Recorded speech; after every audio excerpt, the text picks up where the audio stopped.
saya dipahamkan ada masjid juga upload dan juga ada jemaah kita terlepas upload, dan saya dapat maklumat dari banyak tempat sampai ke luar negara. Dia orang ada yang telefon saya, minta izin. Kalau saya kata dah upload tu kira izin dah tu, blanket izin dah, tak payah minta lagi dah.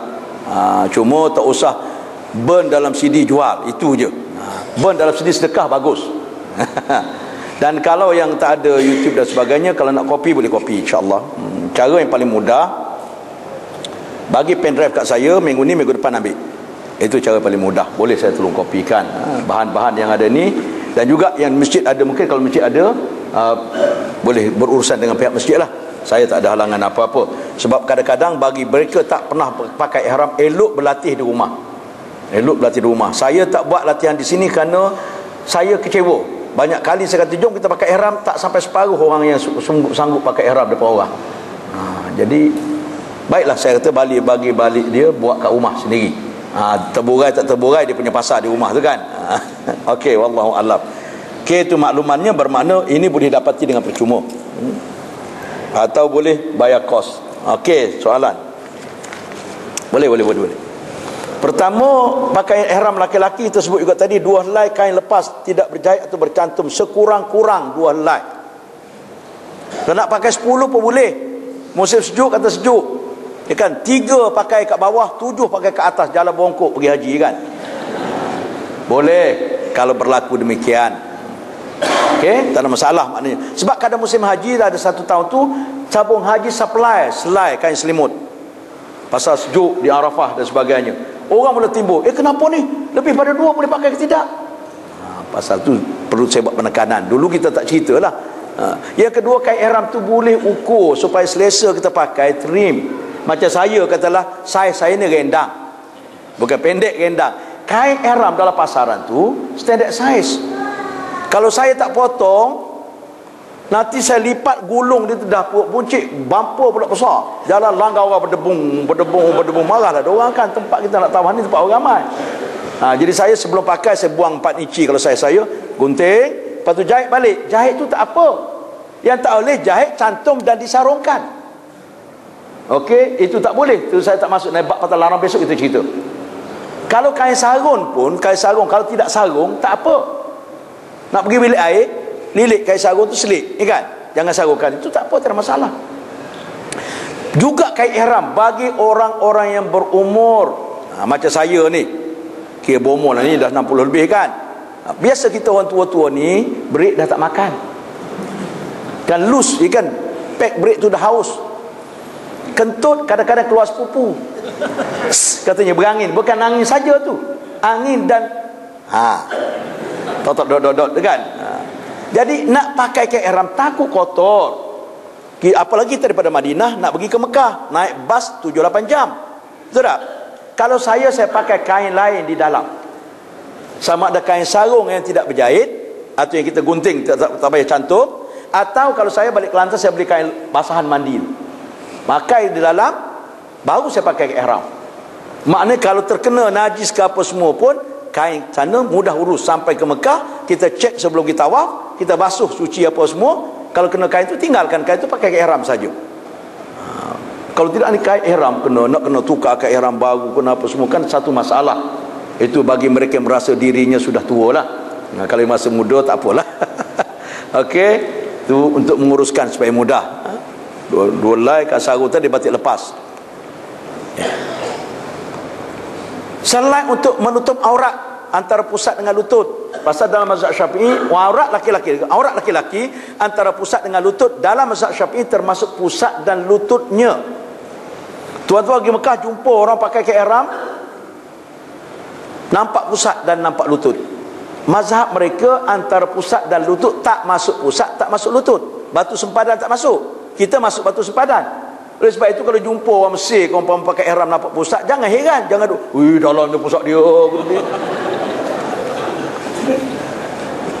Sampai ke Mekah kadang-kadang jangan terlalu banyak sangat tengok orang payah kita kan. Kita kena buat apa yang kita belajar. Okey, terpusat dan lutut. Selain lagi buat selendang di atas. Sebab ada juga pendapat mengatakan aurat laki-laki ini apa saja anggota badan kecuali muka yang boleh menimbulkan gairah. bulu dada banyak. Banyak bulu dada dia macam Shahrukh Khan kan. Itu kena tutup. Paling tidak makruh buka. Perempuan tahu tak? Kita dekat Mekah ni banyak pengalaman pasal orang tanya. Ada perempuan terangsang syahwat kerana tengok bulu kaki Arab. Bulu banyak, nasib baik tak tengok burung pun terangsang juga. Pasal bulu banyak juga kaki burung kan. Ada kes berlaku. Ada kes berlaku macam tu. Dia refer pada kita lah, kita jawab lah. Terangsang macam tu, tidak ada sentuhan, tak apa. Kecuali kalau keluar cecair mazi umpamanya, maka itu batal wuduk. Kalau batal wuduk tak boleh batal pada tawaf, kena wuduk balik, kena pergi basuh dan sebagainya lah. Kita ceritalah betul-betul kan. Pasal benda tu kadang-kadang ujian. Tak pernah naik syawah, tiba-tiba kat Mekah pantang tengok, celik mata naik, tutup mata turun. Jadi celik tutup kan. Ada dekat Madinah jumpa seorang ustaz, macam mana lah saya ni, Allah, nampak je bini terangsang, nampak bini terangsang. Kata begini, Karang lepas tawaf terus balik jalan kaki Mekah. Lepas melontar terus balik jalan kaki Mekah, terus tawaf, terus sa'i, lepas tu pergi balik, selesaikan di Mekah. Kadang ujian itu, cabaran kan. Sebab tu tuan-tuan, kadang-kadang kat Mekah ni yang masuk sangat bilik rehat tu yang lebih banyak pergi ambil tu orang setengah umur, bukan muda-muda, orang yang agak tua dah sikit. Alah, tengok janggut dah putih semua, tapi kejap-kejap minta kunci, kejap-kejap minta kunci. Agaknya di rumah mungkin cucu banyak kok. Okey. Sunat berwarna putih. Sunat warna putih, tapi tak ada dalam pasaran warna kelabu, tak ada. Boleh nak pakai warna lain, tak apa. Contohnya kita pergi haji seorang, isteri tak pergi tahun ni, gila lah. Yang tahun ni abang pergi, yang jaga anak, tahun depan abang jaga anak, yang pula pergi. Kalau tak mengandung lah. Okey. Pergilah kita seorang. Isteri pesan, bang jangan lupa doa kat yang tu bang. InsyaAllah tak lupa. Bang jangan lalai bang. Tak. Abang gina supaya abang sentiasa ingat kat yang dalam ihram tu, ambil kain batik lepas. Golai ni buat kain ihram. Batik kan buat tutup mayat tu. Nah, buatlah ihram. Tak apa, pasal itu sunat. Cuma gila dia seorang-seorang pakai batik duduk tawaf tu.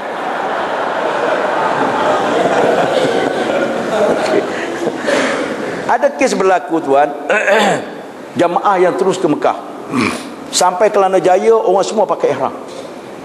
Dia tak tahu siapa advice dia supaya pakai ihram di Kelana Jaya. Kelana Jaya tu orang dah ramai, nak pakai ihram macam mana kat dalam kemah tu. Yang ngemah barang orang lain. Kain ihram dalam beg besar dah masuk, dah check in. Atas kapal terbang, orang dah buat announcement, sejam lagi kita akan melepasi Qanu Manazil, miqat. Dia seorang pakai t-shirt.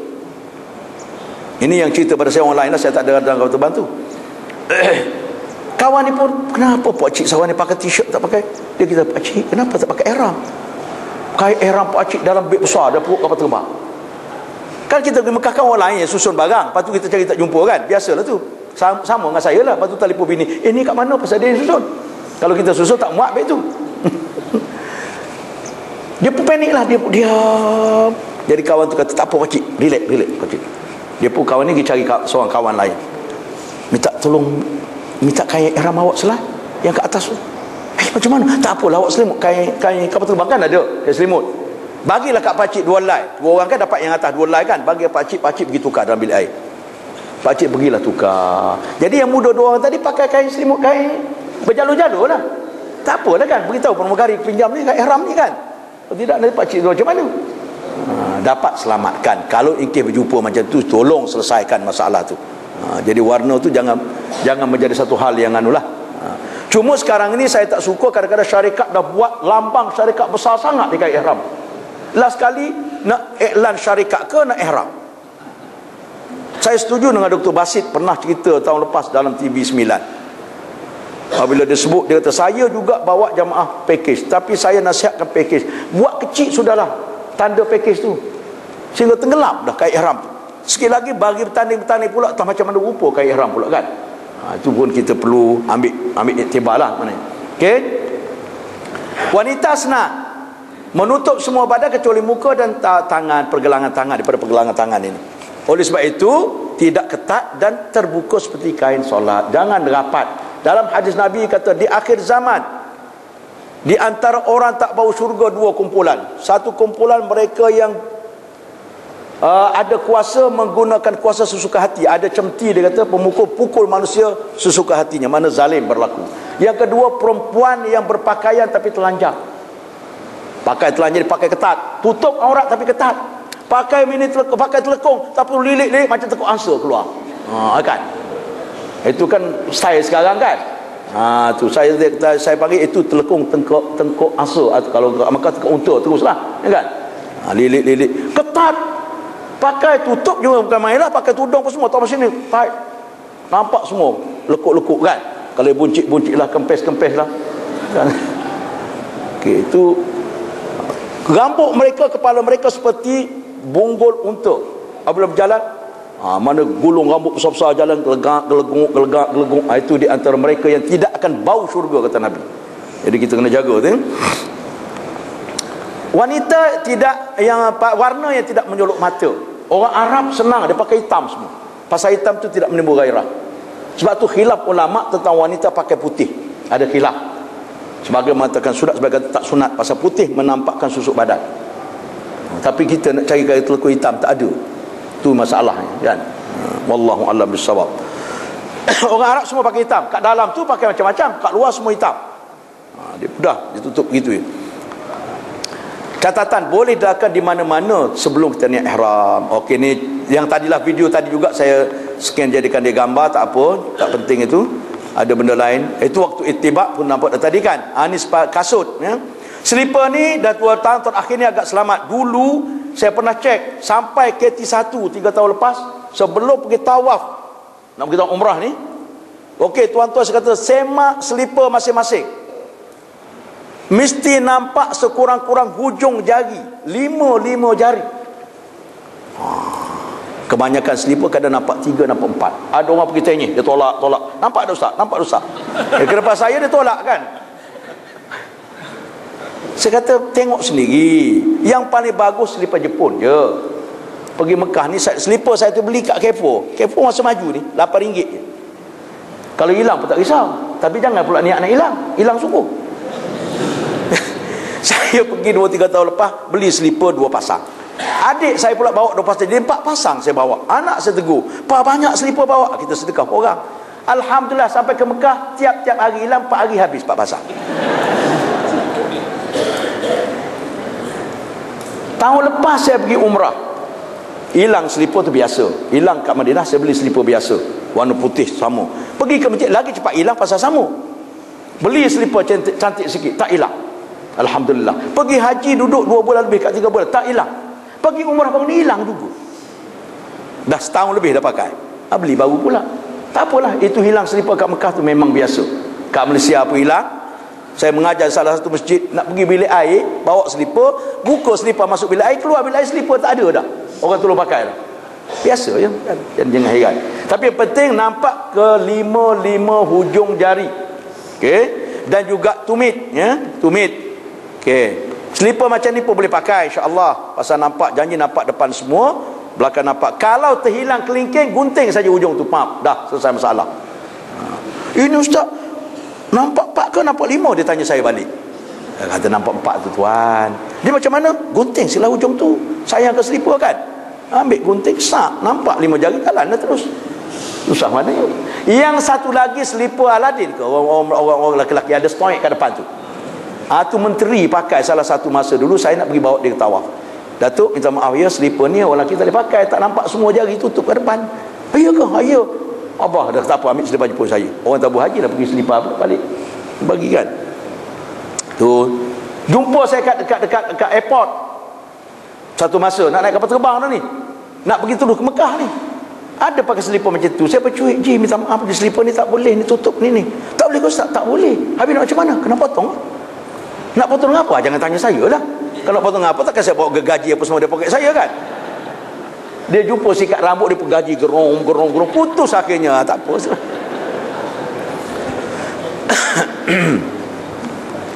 Yang macam ni pun boleh pakai, yang ada tali kat atas tumit tu. Janji depan nampak 5 hujung jari, belakang nampak tumit, tinggi dia tak boleh lepas buku lali. Boleh pakai tu. Kadang ada yang tak boleh pakai yang macam tu. Tu slipper saya tu, salah satu slipper saya dulu. Depan boleh nampak, belakang tak boleh, tutup tumit. Satu masa saya pergi nak buat umrah, sampai di Tanah Naim, isteri saya tegur, awak tak tukar slipper? Alamak, tak apa, saya kata, boleh pakai juga. Janji kita pijak lah tumit tu. Lipat ni pijak tu kan, dah pijak dia kelepeh masuk ke dalam tu, dah nampak tumit, tak ada masalah apa. Janji tidak tutup tumit. Itu kalau emergency kita buat apa-apa yang patut. Okey. Perempuan senang lah, itu banyak baju kurung, telekung labuh, telekung pendek, telekung mini, maxi stam, semua ada. Macam tunggu getah ni. Okey, seluar dengan apa ni, maxi dengan telekung, saya pun tak kerti lah, saya scan daripada buku je.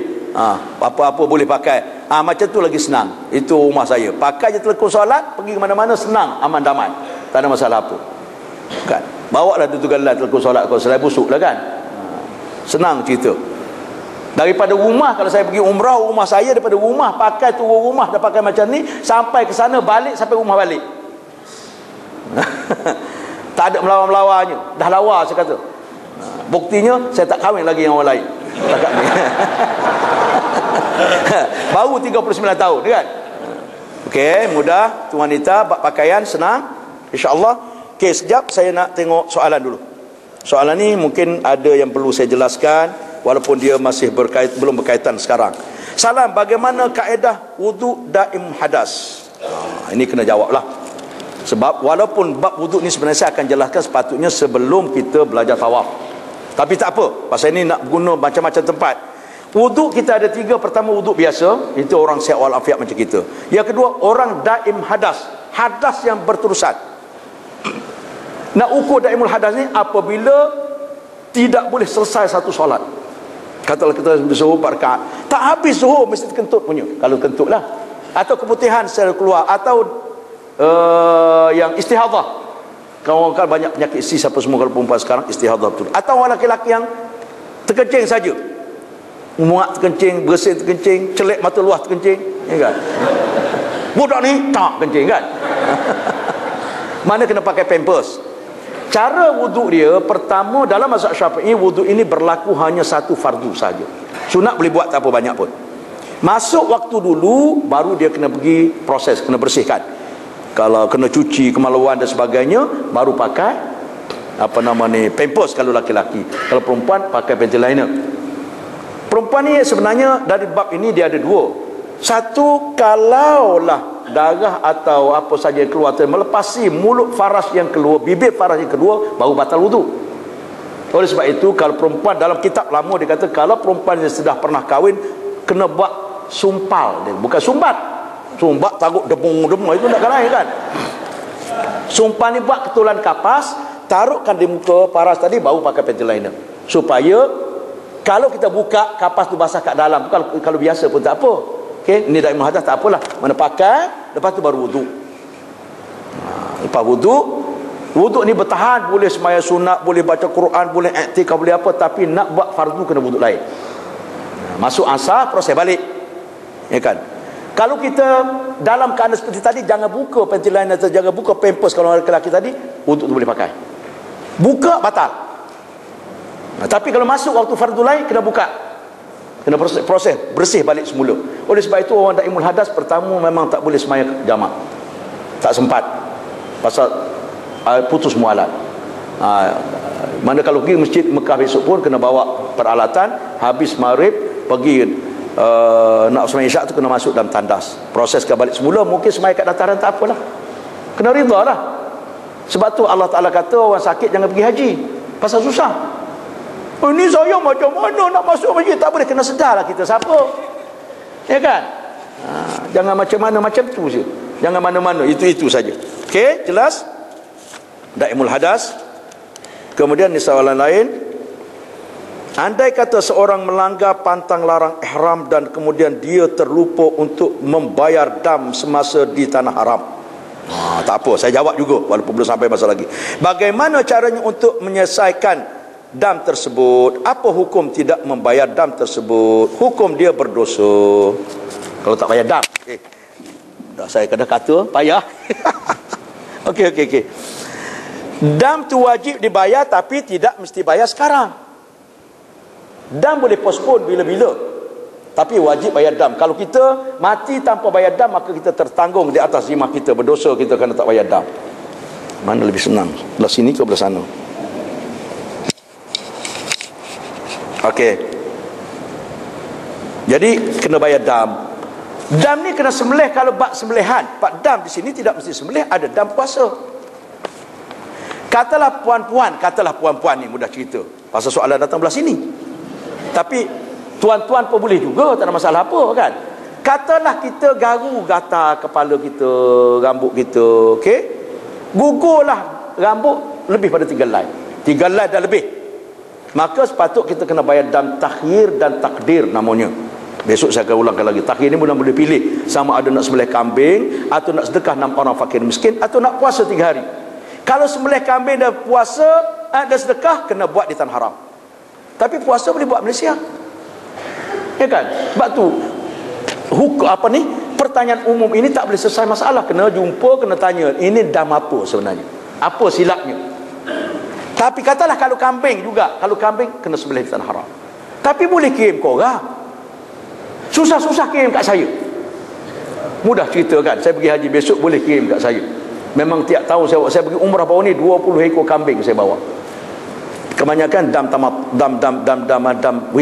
wadak yang batal. Kerana besok kita akan bincang tentang wadak akhir sekali. Dalam kursus kita ada tajuk khas. Jadi maknanya boleh bayar kemudian. Kalau kita tak bayar sampai mati berdosa. Sebab itu kalau ada hutang ni kena pesan kepada anak-anak. Saya balik daripada umrah baru ni, ada lagi jamaah yang sampai ke Kuala Lumpur, sampai airport, "Ustaz, tolonglah saya dah batal baru ni, tolong bayar dam." Bagi lagi kambing. Saya tulis besar-besar kat dinding tu, rumah saya ada softboard, ini dam kambing. Pesan ke anak-anak, kalau saya mati tolong selesaikan dam orang ni. Saya siap bagi nombor telefon kawan-kawan saya kat Mekah. Telefon kat sana, hantar duit ke dia, biar dia buat. Kalau tidak nanti saya pula bertanggungjawab. Oh, tu lepas kan? Samalah kita kalau bab dam tadi. Okey, insya-Allah. Kalau nak tahu lebih detail, nanti kita kena tanya detail lah. InsyaAllah itu saja nampak soalan yang ada pada masa ini yang bertulis. Dan kalau ada soalan-soalan lain tentang ihram, ada soalan tak? Tentang pakaian ihram. Jelas insyaAllah. Puan-puan saya dah bagi tahu tadi 3 tempat kan. Pertama kena jaga dagu. Yang kedua kena jaga tangan. Kan sarung tangan yang ada pasaran itu nipis. Kalau pakai tu juga double. Jangan cari yang render. Render tu nampak kulit nanti. Okey. Yang mudah sekali pakai telekung. Istilam dan telekung. Bismillah, Allahu Akbar. Tak payah angkat-angkat tinggi. Perempuan bukan suruh tinggi pun. Laki-laki kalau istilam disunatkan tampak ketiak. Perempuan biasa je dalam. Okey. Tu lebih aman. Okey. Ya. Nampak pusat, angkat segera tutup. Salah dah, batal. Kalau nampak pusat atau nampak lutut bagi laki-laki kan, itu batal. Tak boleh kata ngadam, itu rukun. Kalau tawaf tu batal, mana batal pusingan itu, atau katalah pusingan keempat dan letih terlondeh sampai ke bawah, dia pun jalan macam tu, nampak pusat mana, pada pusingan 4 sampai ke 7 batal. Tawaf batal, tak sah. Sa'i tak sah. Sa'i tak sah, gunting tak sah, dan dia kena bayar dam kalau dia gunting, dan dalam ihram sepanjang-panjang masa tu. Itu kena teliti. Itu makna kalau kita batal, kena betulkan balik, buat balik pusingan itu, dan seterusnya lah. Okey, jelas insyaAllah. Okey, dalam tawaf besok kalau ada persoalan cuba kemukakan. Lagi banyak soalan lagi bagus, sebab orang lain boleh berkongsi dengan kita. Okey, insyaAllah. Tuan rahmati Allah, saya rasa untuk tengah hari ni okey. Nak buat haji apa? Nak buat haji apa dulu? Kalau haji tamattu' ni, ihram dia yang paling lama hari pertama mungkin 10 jam. Lepas yang lain 2 jam je. Oleh sebab itu pada saya 2 pasang cukup. Atau bawa sepasang, beli kat sana sepasang. Kat Madinah banyak, kat apa semua banyak. Kalau kita nak kena auto beli kat Malaysia lah. Okey. Beli 2 pasang cukup. Kalau orang buat haji ifrad, mungkin ihram sampai 15 hari, 10 hari lebih, itu perlu mungkin 3 pasang. Sebab dia sentiasa ni 15 hari dah ihram. Saya pernah 15 hari dalam ihram, saya bawa 3 pasang. Tapi tukar kain ni selai-selai. Hari ni kita pakai sepasang, besok yang atas turun bawah, yang bawah pergi dobi, yang ni ambil yang baru. Mana kita tukar selai je sehari kita tukar. Sempatlah pusingan dia. Dan saya ingat pesan pada orang pergi haji, jangan basuh baju, dobi. Kita habis duit, benda lain banyak lagi tak apa. Ini tentang ibadah, nak jaga keselamatan. Kalau basuh baju duduk kelahi dalam bilik air tu, kawan nak kencing begini dekat luar, kita tak keluar dekat basuh kain kan. Okey. Okey, lain soalan? Kalau tak ada kita berhenti sini, insya-Allah kita jumpa minggu depan. Kalau ada pen drive, ya okey. Untuk memakan ihram di bawah yang tadi jatuh, Ya. kita dekatkan, kita gunakan pin baju, boleh? Dalam putusan muzakarah, semua pin tak boleh pakai untuk kain atas. Pin boleh pakai kain bawah sekiranya kita nak takut terbuka. Di lutut ke atas, lutut ke bawah tak boleh.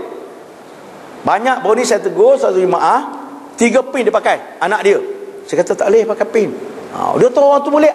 Sebab tu saya kata kat Mekah, jangan banding orang lain. Tu kena tanya dia mazhab apa. Sekarang ni adalah kain ihram buat macam kain orang Scottish. Lepas tu yang lekat-lekat macam-macam. Setakat ini muzakarah tak pernah mengatakan boleh. Saya tak tahu. Okey. Saya pun tak sempat, tak ada tulisan saya. 2 hari lepas dalam berita harian saya, dia orang telefon saya nak ngesahkan tentang tawaf wada. Ada artikel tu. Okay. Saya pun tak tengok, ada orang beritahu saya semalam. 2 hari lepas. Jadi sebarang pin untuk kain ihram di atas adalah tidak dibenarkan. Okey, mudah cerita gitu. Okey, lain-lain? Yep.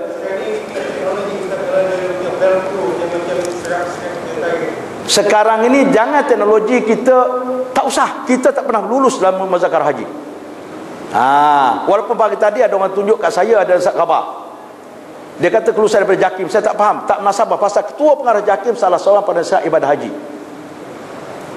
Okey, wallahu a'lam bissawab. Patut kena cek balik betul ke tidak yang ditulis tu. Sebab yang menulis, yang mencerita kadang-kadang ada communication breakdown. Baru minta dengan JAKIM kebenaran, mungkin dia kata dah lulus. Itu boleh jadi banyak cerita. Tapi pengetahuan saya sampai ke hari ini, semua pin di atas, apalagi lekat-lekat. Sekarang di Mekah ada orang jual kain ihram macam orang Scotland ke, yang pakai skirt tu. Dah tinggal lekat saja kat situ, penggambang dia kan. Okey, wallahu a'lam bissawab. Okey, kalau tak ada apa-apa kita akhir dengan tasbih kifarah. Subhanallah bihamdi, subhanakallah bihamdika, asyhadu an la ilaha illa anta astaghfiruka wa atubu ilaik. A'udzu billahi minasyaitonir rajim. Bismillahirrahmanirrahim.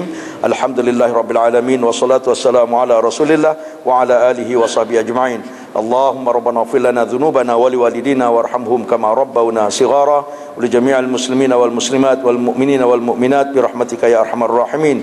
Allahumma inna nas'aluka ilman nafi'a wa qalban khashi'a wa auladan salihah wa amalan mutaqabbala wa rizqan halalan tayyiban mubarakan wasi'a. Allahumma inna na'udzubika min 'ilmin la yanfa' wa min qalbin la yakhsha wa min nafsin la tashba' wa min da'watin la yustajabu laha. Allahumma ansuril islam wal muslimina fi kulli makan wa fi kulli zaman. Allahumma inna nas'aluka hajjan mabrura wa sa'yan mashkura wa dhanban maghfura wa amalan salihan maqbula wa tijaratan lan tabur. Rabbana atina fid dunya hasanah wa fil akhirati hasanatan wa qina adzaban nar. Wa sallallahu ala sayyidina Muhammad wa ala alihi wa sahbihi wa sallam. Walhamdulillahi rabbil alamin. Taqabbalallahu minkum.